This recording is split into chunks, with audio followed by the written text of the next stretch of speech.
전 세계로 흩어진 선교사들이 한자리에 모여 선교 비전을 공유하는 2018 세계 선교대회가 부산에서 열렸습니다. 기독교와 천주교, 불교 3대 종단이 사회적 기업 활성화를 위한 공동행사를 개최했습니다. 오늘 앵커리포트에선 헷갈리는 음식물 쓰레기 분류 방법을 살펴봅니다. 중국 상해 사범대학 부속 제2외국어학교 한국국제부 신명채 이사장을 만나 남다른 교육 철학을 들어봤습니다. 국내 최대 책잔치 2018 서울국제도서전이 개막했습니다. 구티비와 경찰선교회가 업무 협약을 맺고 경찰선교회의 사역을 적극 알리기로 했습니다. 안녕하십니까. 구티비 뉴스입니다. 2018 세계 선교대회가 1,600여 명의 선교사가 참여한 가운데 진행됐습니다. 이번 대회에선 침체된 한국 선교의 현재를 점검하고 영역과 권역별로 세분화해 구체적인 해법을 공유했는데요. 참석한 선교사들은 선교적 연합에 대해 공감하며 변화하는 선교 상황에 대한 전략을 세우는 시간을 가졌습니다. 오현근 기자의 보도입니다. 역대 최대 규모로 1,600여 명의 선교사가 참여한 2018 세계 선교대회가 부산 수영로교에서 진행됐습니다. 함께 그날까지란 주제는 전 세계에 흩어진 선교사들이 연합해야 한다는 뜻을 담았고 이에 따른 다양한 주제 강의와 세분화된 프로그램이 진행됐습니다. 함께라고 하는 것은 우리 모두가 하나님과 함께 그리고 우리의 동역자들과 함께 우리가 우리 한국 선교사님들만 함께하는 것이 아니라 한국 교회와 선교사와 또 선교 단체들과 그리고 현지의 동역자들과 함께하는 선교라고 하는 이런 큰 연합의 교회의 특징을 우리가 강조한 그런 선교대회였습니다. 이번 선교대회에선 급변하는 시대에 발맞추는 선교는 무엇인지 현재 선교 현장에서 나타나는 문제들을 점검하고 이에 대한 대책 방안을 참석 선교사들과 공유했습니다. 선교전략회의 차원에선 선교연합을 위해 어떤 부분을 들여다봐야 하는지 구체적으로 다뤄졌습니다. 비즈니스와 여성 선교사, 통일, 디아스포라 등의 영역별과 아시아와 아프리카, 유럽 등 권역별로 나눠 각 지역에서 활동하는 선교사들이 지속적으로 선교를 이어가기 위한 노력을 해야 한다는 데 뜻을 같이 했습니다.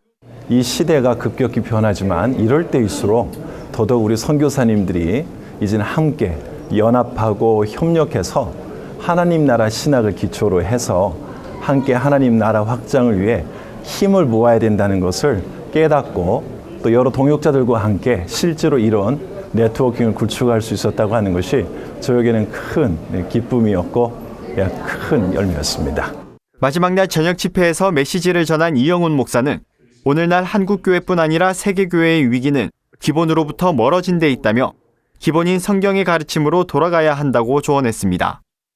우리가 선교 현장에서 당장 눈에 보이는 어떤 그 열매가 나타나지 않는다고 해서 눈에 보이는 것이 없다고 해서 우리가 인간적으로 판단하고 그것을 이야기할 것이 아니라 아까 우리 목사님 말씀하신 대로 하나님께 인정받는 자의 모습으로 평생 동안 쓰임받다가 주님 앞에 가게 되기를 주님의 이름으로 축원합니다. 침체된 한국교회의 새로운 부흥을 기대하며 열린 이번 세계 선교대회는 선교사들에게 한국을 넘어 세계의 교회가 연합하는 선교적 리더십을 발휘해달라고 주문했습니다. 새로운 10년을 내다보고 준비하는 한국 선교가 다시 한번 세계적인 선교 부흥을 일으킬 수 있길 기대해봅니다. 구티비 뉴스 오현근입니다. 기독교와 천주교, 불교 등 3대 종단이 공동행사를 열고 사회적 기업 활성화에 앞장서기로 했습니다. 올해로 4회째를 맞는 이번 행사는 모두를 위한 경제 나눔, 또 하나의 섬김이란 주제로 진행됐습니다. 세계 종교는 이날 공동선언을 통해 사회의 불평등 해소와 공동체성 회복을 위해 협력하겠다고 전했습니다. 축사를 전한 한국기독교교회협의회 유영희 목사는 한국교회는 사회적 약자를 위한 나눔과 섬김을 묵묵히 실천해왔다며 이번 행사를 통해 사회적 약자를 위한 프로그램이 한국교회와 종교계에 풍성해지길 바란다고 말했습니다. 사회적 기업 활성화에 앞장선 종교단체에 대한 시상식도 진행됐습니다. 기독교 대표론 참빛사랑교회, 메자닌 아이페 주식회사, 일벗 감리교회 등이 공로상을 수상했습니다. 장애인 자립지원기업, 공정무역기업 등 34개의 사회적 경제조직이 참여한 부스에선 기업 소개와 생산품 판매 등 다채로운 체험활동이 진행됐습니다. 앵커 리포트입니다. 2달 전 전 세계를 강타한 중국발 재활용 쓰레기 대란. 우리나라도 예외는 아니었죠. 정부가 직접 나서 대책을 내놓긴 했는데요. 급한 불은 끈 모양새지만 근본적인 해결책은 아니란 지적이 많습니다. 생활 속에서 피치 못하게 발생하는 쓰레기들. 과연 재활용 쓰레기만 문제일까요? 우리나라에서 하루 평균 발생하는 음식물 쓰레기 양은 16,000톤. 20kg의 쌀 80만 포대를 모아놓은 무게입니다. 특히 이 많은 양의 음식물 쓰레기가 제대로 분류되지 않아 다시 처리하는 데만 6톤의 비닐을 쓴다고 하니 쓰레기가 쓰레기를 만드는 꼴이 되고 있습니다. 하지만 음식물 쓰레기 분류 방법이 까다로워 혼란이 생기기도 하는데요. 제대로 분류만 해도 쓰레기를 줄일 수 있겠죠. 올바른 음식물 쓰레기 분류 방법, 홍희연 기자가 살펴봤습니다. 음식물 쓰레기 분류 기준은 기본적으로 동물이 먹을 수 있느냐입니다. 음식물 쓰레기로 분류되는 것들은 가공을 거친 뒤 동물 사료로 쓰이기 때문입니다. 하지만 같은 음식이라도 모양과 방법에 따라 일반 쓰레기로 분류되는 경우가 있어 난감할 때가 많습니다. 집에 있는 음식물 쓰레기, 어떻게 버려야 할지 막막한데요. 여기 있는 이 음식물들은 올바로 배출된 걸까요? 지금부터 한번 살펴보겠습니다. 먼저 과일과 채소입니다. 수분이 있고 비교적 부드러운 과일이나 채소의 껍질은 음식물 쓰레기로 분류하면 됩니다. 귤과 바나나, 고구마, 감자 껍질이 여기에 속합니다. 여름철 대표 과일인 수박의 껍질은 딱딱하지만 수분이 많아 잘게 자른 뒤 배출하면 음식물 쓰레기에 해당합니다.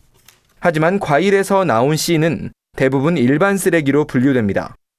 수박과 복숭아에서 나온 씨는 딱딱하고 수분이 없기 때문에 동물 사료로는 적합하지 않습니다.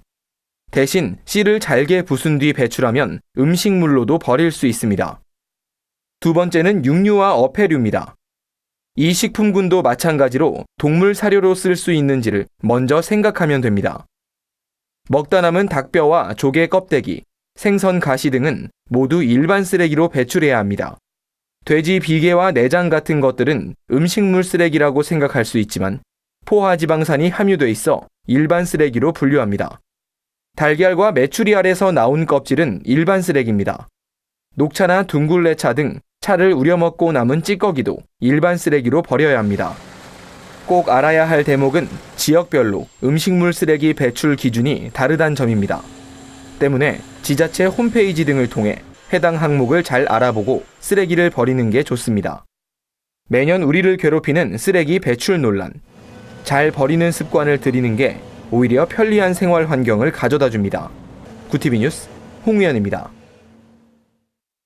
기독교 신앙을 바탕으로 외국어를 교육하는 중국 상해사범대학 부속 제2외국어학교를 어제 소개해드렸는데요.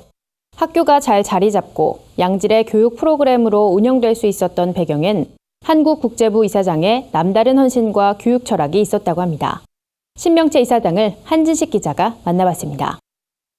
20여 년간 고등학교에서 교편을 잡았던 신명채 이사장.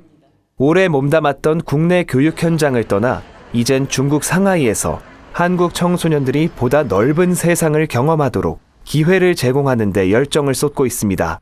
상하이는 또 세계 국제무역의 중심지이기 때문에 학생들이 중국어와 영어를 함께 이중 언어를 하면서 공부하는 좋은 환경이 되고요.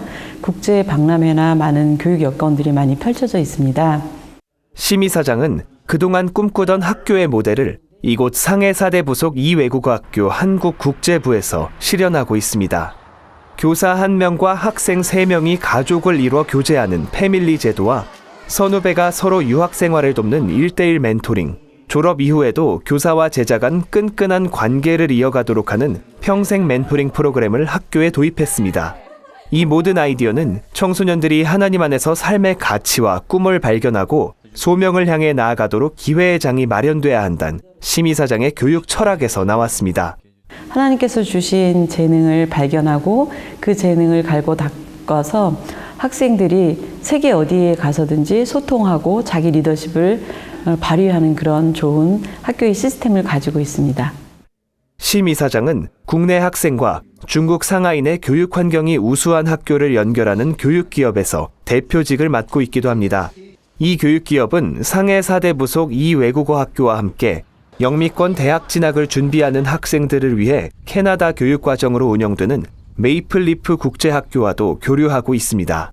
우리 한국 학생들이 중국어와 영어의 이중 언어를 사용하면서 세계 곳곳에서 꿈을 펼쳐나가고 하나님 나라가 확장되고 이렇게 되는 것이 저희의 소망이고 꿈입니다.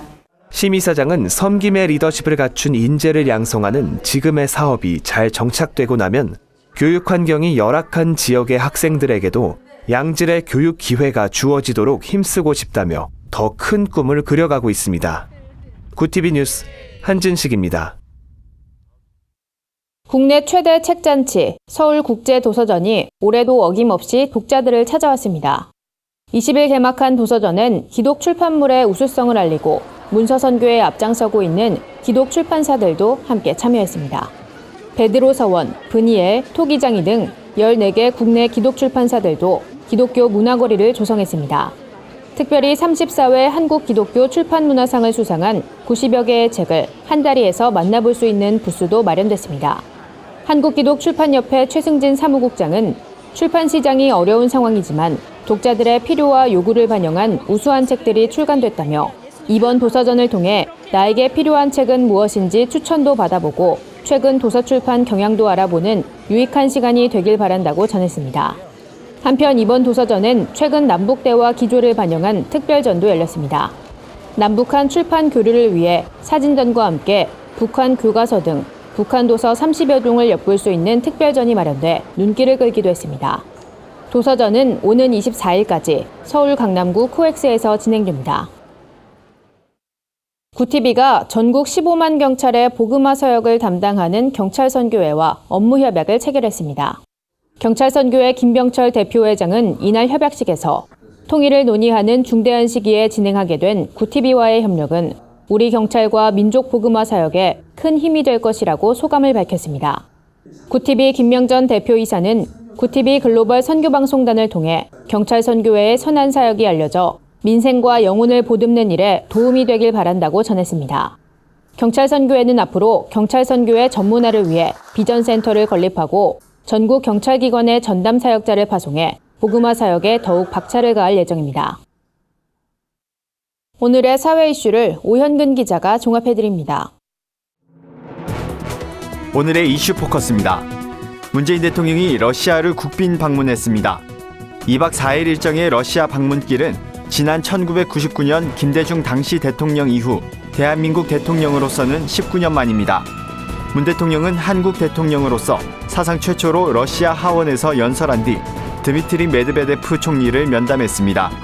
또 블라디미르 푸틴 대통령과 세 번째 정상회담을 가지며 한반도 비핵화와 항구적 평화체제 구축을 위한 양국의 공조 방안을 논의할 예정입니다. 주한미군이 한국에 주둔을 시작한 지 73년 만에 용산을 떠나게 됩니다. 국방부 등에 따르면 주한미군은 이달 29일 평택 캠프 험프리스에 신축된 새로운 사령부 건물에서 청사 개관식을 진행할 예정입니다.